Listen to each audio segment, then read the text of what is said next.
Hey guys, Scott Stevens here from Ending Average, and today we're going to be talking about 3 ways to overcome emotional obstacles.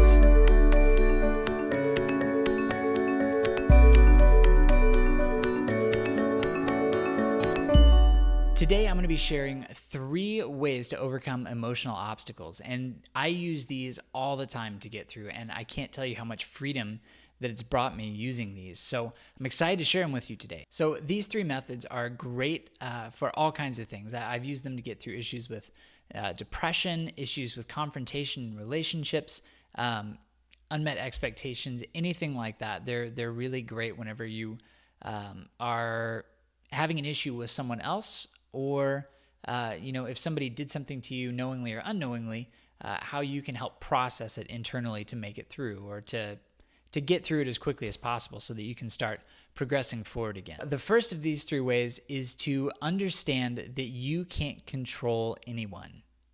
Now, what do I mean by that? Obviously, you can't control anyone. What I mean is that you are not in control of the actions that somebody else takes that affect you.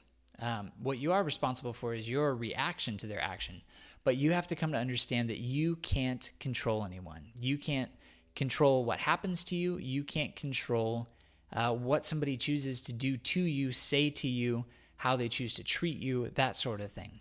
So since that's something that is out of your control completely, then the first thing that you need to do, or the main thing that you need to do here, is to understand and really believe that it's not your fault, that you had nothing to do with it happening.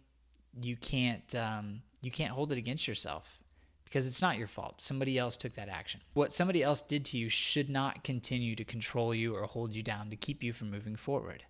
The second way is to accept your fault. If you had any fault in the interaction, if you had any fault in the situation or in the obstacle, then you need to own up to it. First internally, and understand, okay, this is the role that I did play. I didn't cause it to happen, I wasn't in control of somebody else's actions. So I'm not responsible for their part, but what I am responsible for is the part that I played, the fault that I committed.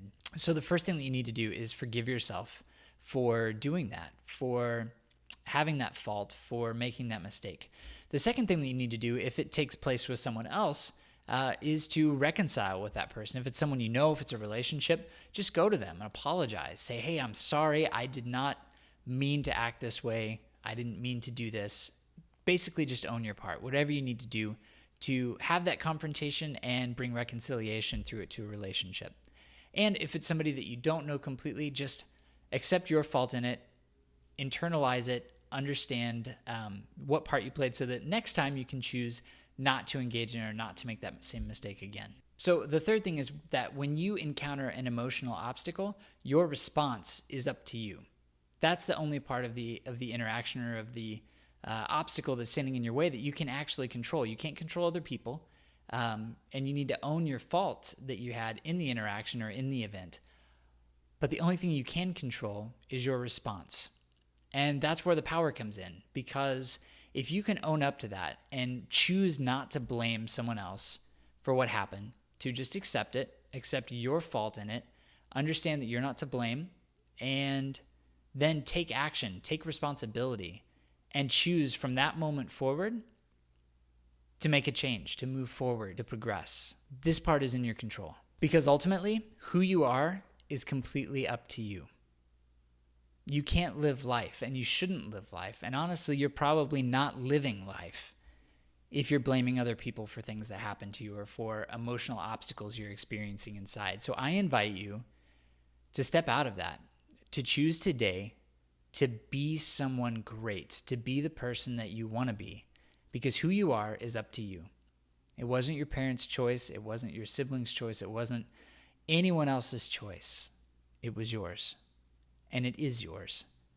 So choose today to make the choice to be who you want to be, because ultimately, it's all up to you. Thanks for watching. Please comment below and let me know what emotional obstacles you have worked through lately and how you worked through them. And if you've enjoyed this video, I invite you to subscribe to the Ending Average YouTube channel. Thanks so much, and have an awesome day.